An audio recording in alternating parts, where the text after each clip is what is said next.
বিএনপির ভারপ্রাপ্ত চেয়ারম্যান তারেক রহমান ঘোষিত ৩১ দফা প্রচার ও রাষ্ট্রকাঠামো মেরামত বাস্তবায়নের লক্ষ্যে বাগেরহাটের রামপালে বিএনপি সমাবেশ অনুষ্ঠিত হয়েছে। রামপাল ভোজপুতিয়া ইউনিয়ন বেতকাটা স্কুল মাঠ চত্বরে এ সমাবেশ অনুষ্ঠিত হয়। এ সমাবেশে কিন্তু দূর দূরান্ত থেকে প্রচুর মানুষের সমাগম ঘটে। এ সমাবেশে সর্দার ফরিদ উদ্দিনের সঞ্চালনায় ও তরকদার এনামুল হকের সভাপতিত্বে প্রধান অতিথি হিসেবে উপস্থিত ছিলেন লায়ন ডাক্তার শেখ ফরিদুল ইসলাম। সমাবেশে বিএনপি নেতা লায়ন ডাক্তার ফরিদুল ইসলাম বলেন, তারেক রহমান ঘোষিত ৩১ দফা কাজে লাগিয়েই দ্রুত নতুন রাষ্ট্র গঠন করা সম্ভব হবে। বিএনপির প্রতিটি মানুষের আস্থা ও বিশ্বাস রয়েছে বিএনপির প্রতি। আমাদেরকে সেই বিশ্বাস ও আস্থা ধরে রাখতে হবে, সকলে মিলে একসঙ্গে কাজ করতে হবে। তবে বিএনপির নাম ভাঙিয়ে কেউ কোনো রকম দুর্বৃত্তায়ন সুযোগ দেওয়া হবে না। আর তারেক রহমানের সকল নির্দেশনা মাঠ পর্যায়ে বাস্তবায়নে আমাদের সকলকে এগিয়ে আসতে হবে। একটা নিরপেক্ষ সরকারের অধীনে আমাদের নির্বাচন অনুষ্ঠিত হবে। জাতির ক্রান্তিকালে এদেশের হাল ধরেছিলেন, সেই মহান স্বাধীনতা ঘোষণা লগ্নে উনি বাংলাদেশের স্বাধীনতা ঘোষণা করে এই জাতিকে একটি মুক্তির পথ দেখিয়েছিলেন।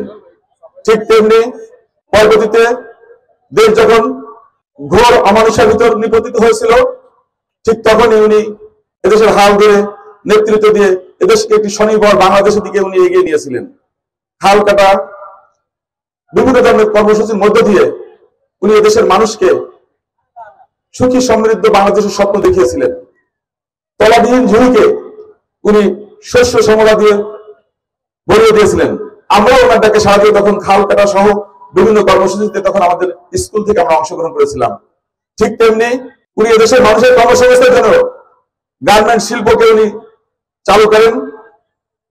বিদেশে আমাদের যে রেমিটেন্স আসছে, সেই বিদেশে শ্রমিক রপ্তানির জন্য উনি সৌদি আরব, কুয়েত সহ বিভিন্ন দেশের চুক্তি করে উনি মানুষের কর্মসংস্থানের জন্য এবং আমাদের অর্থনীতিকে সুদৃঢ় করার জন্য উনি কাজ করেছেন।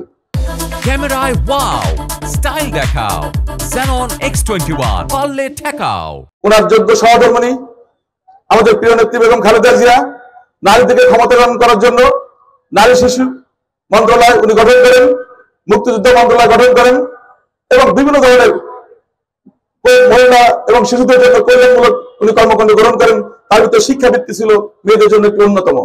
এখন আমাদের প্রিয় নেতা তারেক রহমান আমাদেরকে নির্দেশনা দিয়েছেন যে আমরা যে ৩১ দফা ঘোষণা করেছি, সেই ৩১ দফা গ্রামগঞ্জে ছড়িয়ে দেওয়ার জন্য, মানুষকে বোঝানোর জন্য যে বিএনপি আগামীতে কি করতে চায়, বিএনপি কি করবে ক্ষমতা আসলে, সেটা নিয়ে একটা পরিষ্কার ধারণা দেওয়ার জন্য আমাদের এইগুলো কথা বলছেন।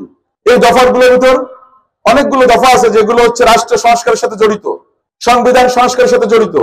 উনি পরিষ্কার করে বলেছেন আমরা সংবিধানকে সংস্কার করে এমন একটা পর্যায়ে নিয়ে আসবো যেখানে আমাদের যে অধিকার সেটা আর কেউ হরণ করতে পারবে না। আমরা ইনশাআল্লাহ একটা নিরপেক্ষ সরকারের অধীনে আমাদের নির্বাচন অনুষ্ঠিত হবে।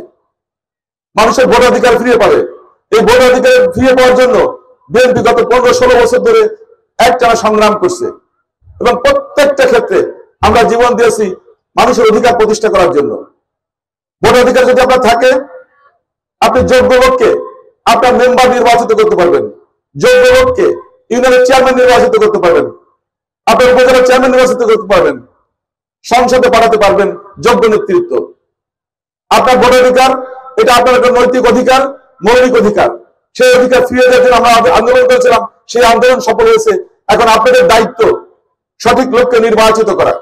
আমরা চাই এদেশের প্রত্যেকটা মানুষকে এই ৩১ দফার সাথে সংযুক্ত করতে, কারণ ৩১ দফার ভিতরে আছে নারী মুক্তি, নারীর ক্ষমতায়ন, শিক্ষা, স্বাস্থ্য, কর্মসংস্থান, সর্বক্ষেত্রে এই ৩১ দফাকে তুলে ধরা হয়েছে।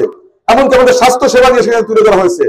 একটা জিনিস আপনারা লক্ষ্য করবেন, আমরা যদি দুর্নীতিকে দেখাতে পারি, তাহলে যে কোনো জিনিস আমরা আমাদের জনগণের সামনে তুলে রাখতে পারবো। এটা কোনো কঠিন কোনো কাজ না। উনি মাঝে আমাদেরকে বলেছেন আমরা চাই বেকার যুবকদের জন্য ভাতা চালু করতে, তাদেরকে 1 বছরের জন্য আমরা সুযোগ দিব, তাহলে তারা কর্মসংস্থান করতে পারে, তারা প্রশিক্ষণ নিতে পারে।